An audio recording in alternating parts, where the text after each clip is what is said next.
Assalamualaikum warahmatullahi wabarakatuh. Selamat berjumpa kembali pada pembelajaran biologi.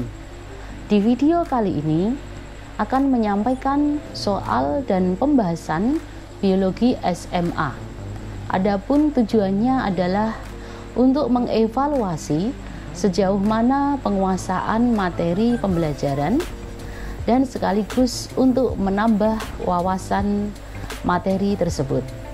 Langsung saja kita mulai. Soal yang pertama,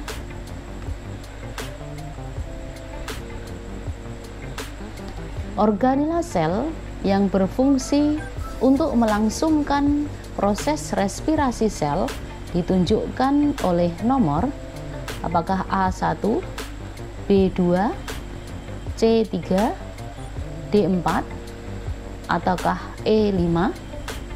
Nah, untuk dapat menjawab soal ini, kita harus dapat mengetahui terlebih dahulu organela sel apa yang digunakan untuk respirasi. Kemudian kedua, kita harus dapat mengidentifikasi struktur sel yang disajikan di soal.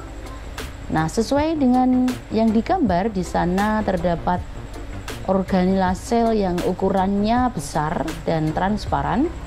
Ini adalah vakuola. Berarti dapat dipastikan itu adalah sel tumbuhan. Kemudian nomor 1, ini merupakan membran rangkap, organela membran rangkap yang di dalamnya ada lempengan-lempengan yang dikenal dengan tilakoid. Itu adalah organela kloroplas. Kemudian organela yang kedua yang dekat dengan inti sel itu adalah retikulum endoplasma. Sedangkan yang nomor 3 di sini adalah anak inti. Nomor 4 adalah inti sel atau nukleus. Dan nomor 5 ini adalah organela sel yang bermembran rangkap. Di dalamnya terdapat membran dalam yang berlekuk-lekuk. Nah, itulah yang disebut dengan mitokondria.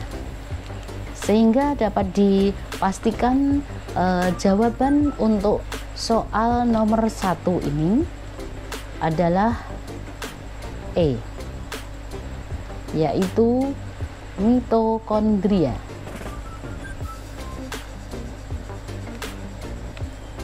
Ini untuk jawaban soal pertama. Organela sel tempat berlangsungnya respirasi sel adalah mitokondria. Oke, kita lanjutkan untuk soal berikutnya, yaitu soal nomor 2.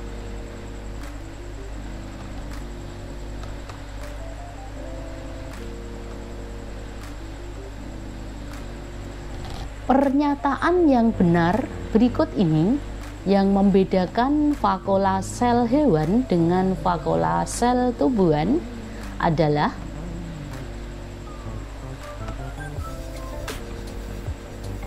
apakah A permanen untuk sel hewan, sel tumbuhan tidak permanen? B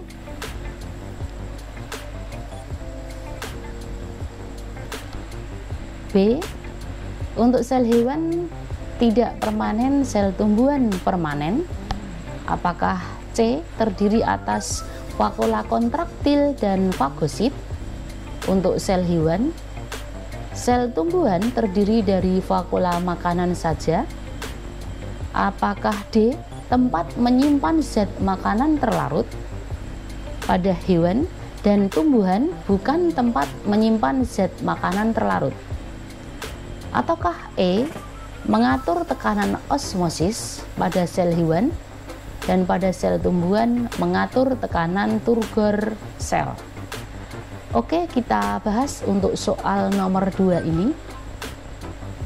Di sana yang ditanyakan adalah tentang vakola. Adapun keberadaan vakola pada sel hewan itu hanya ditemukan pada hewan tingkat rendah. Misalnya adalah pada amoeba, yang di sana terdapat vakola kontraktil dan vakola makanan. Sedangkan pada tumbuhan tingkat tinggi, pada hewan tingkat tinggi, vakola itu tidak ditemukan dan ditemukan hanya pada sel tumbuhan.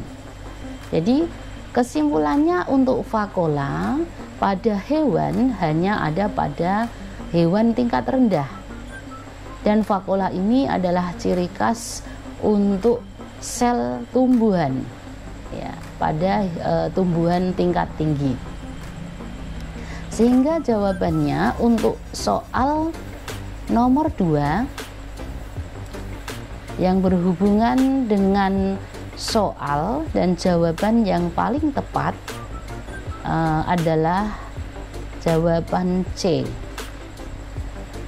Pada sel hewan, vakola terdiri atas vakola kontraktil dan vakola makanan atau vakola untuk fagosit. Sedangkan pada tumbuhan, vakola terdiri dari vakola makanan saja. Oke, untuk soal nomor 2 sudah terjawab. Kita lanjutkan untuk soal berikutnya.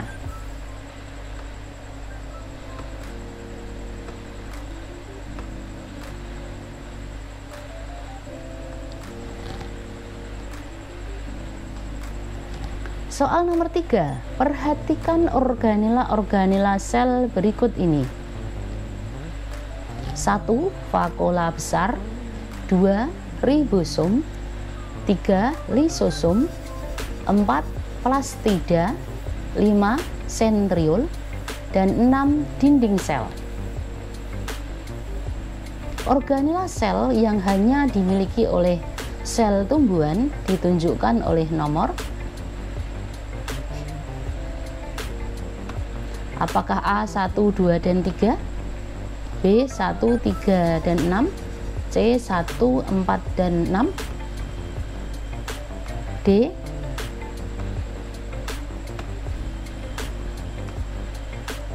2, 3, dan 6, ataukah E 2, 5, dan 6. Oke, untuk soal nomor 3 kita bahas pada organela sel yang ada di sana.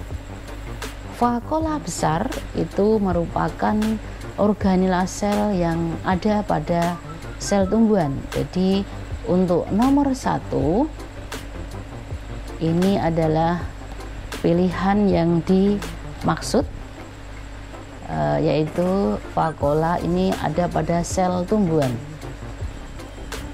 Kemudian ribosom ini ditemukan pada sel hewan. Di sana tempat sintesa protein. Kemudian lisosom juga ditemukan pada sel hewan. Kemudian nomor 4, plastida ini merupakan organela yang mengandung pigmen warna, ditemukan pada sel tumbuhan. Sentriol ditemukan pada sel hewan. Berarti ini bukan, ini bukan, ini juga bukan. Kemudian nomor 6, dinding sel. Nah, dinding sel juga merupakan organela yang ditemukan pada sel tumbuhan. Sehingga jawaban yang tepat adalah nomor 1, 4, dan 6. Yang paling tepat adalah C. Nah, oke, sudah terjawab untuk soal nomor 3. Organela sel yang hanya dimiliki oleh sel tumbuhan ditunjukkan oleh nomor 1, 4, dan 6, yaitu jawabannya adalah C. Nah, kita lanjutkan untuk soal berikutnya.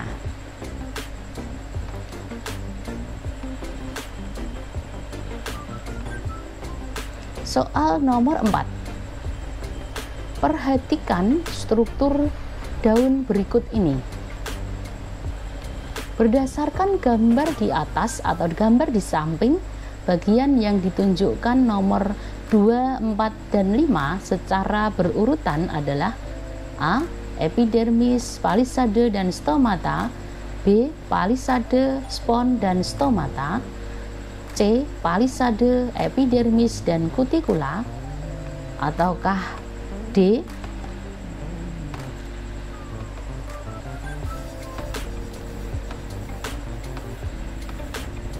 Parenkim spon, parenkim bunga karang, dan lentisel. Ataukah E.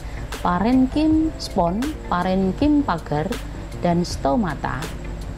Oke, kita bahas untuk soal nomor 4.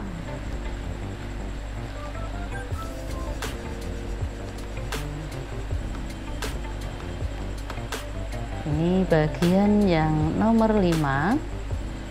Nah, kita bahas soal nomor 4.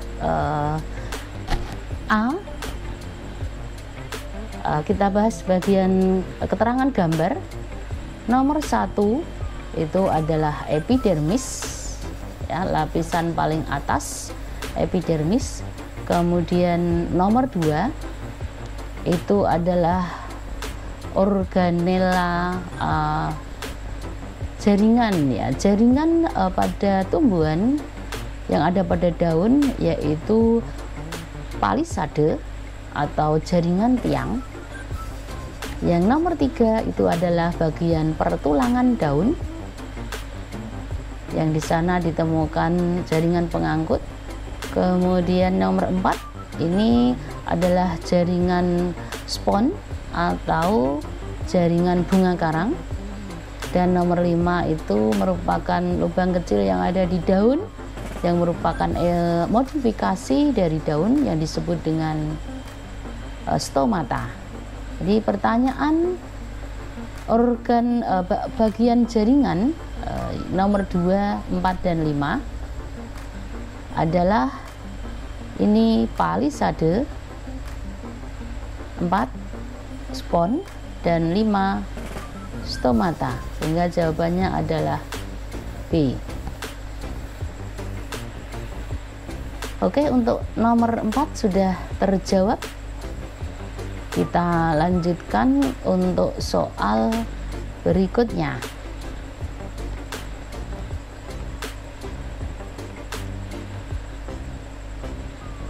Soal nomor 5. Perhatikan peristiwa-peristiwa yang berkaitan dengan transport membran berikut. 1. Molekul 1 sendok garam menyebar ke seluruh air dan gelas. 2. Molekul glukosa melewati membran sel. 3. Kelenjar sublingualis mengeluarkan saliva. 4. Makrofag memakan antigen yang masuk ke aliran darah. Dan 5. Tanaman kangkung menjadi segar kembali setelah dimasukkan air. Nah, peristiwa yang termasuk transport pasif ditunjukkan oleh angka. Apakah A 1, 2, dan 4, B 1, 2, dan 5,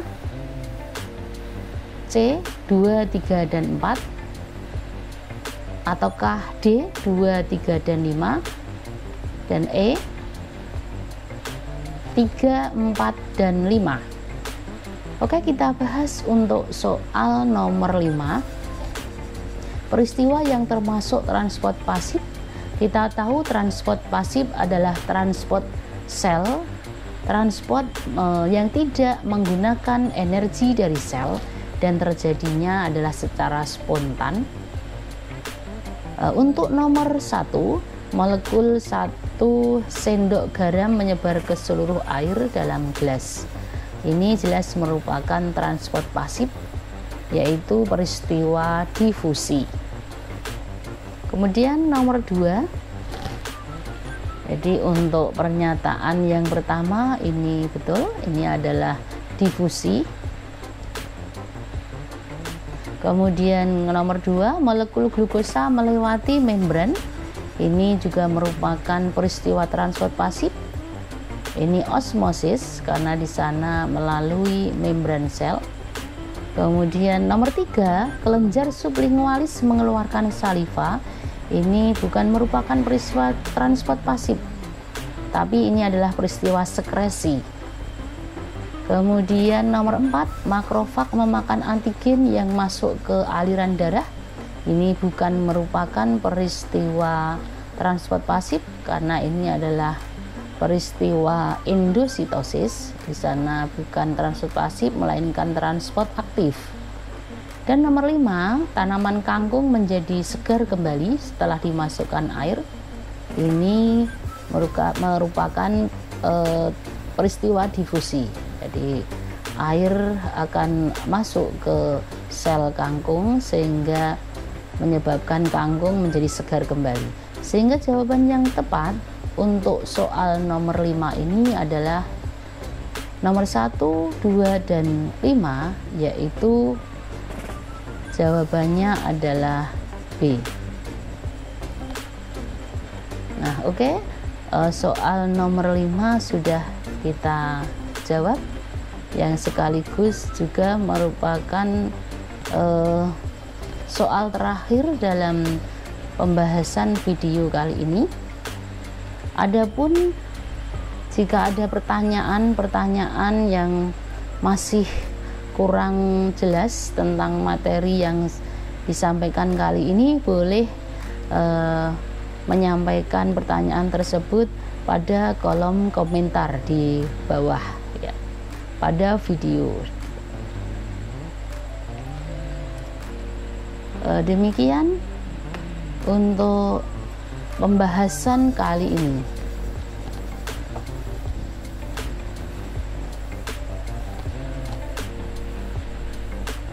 Terima kasih.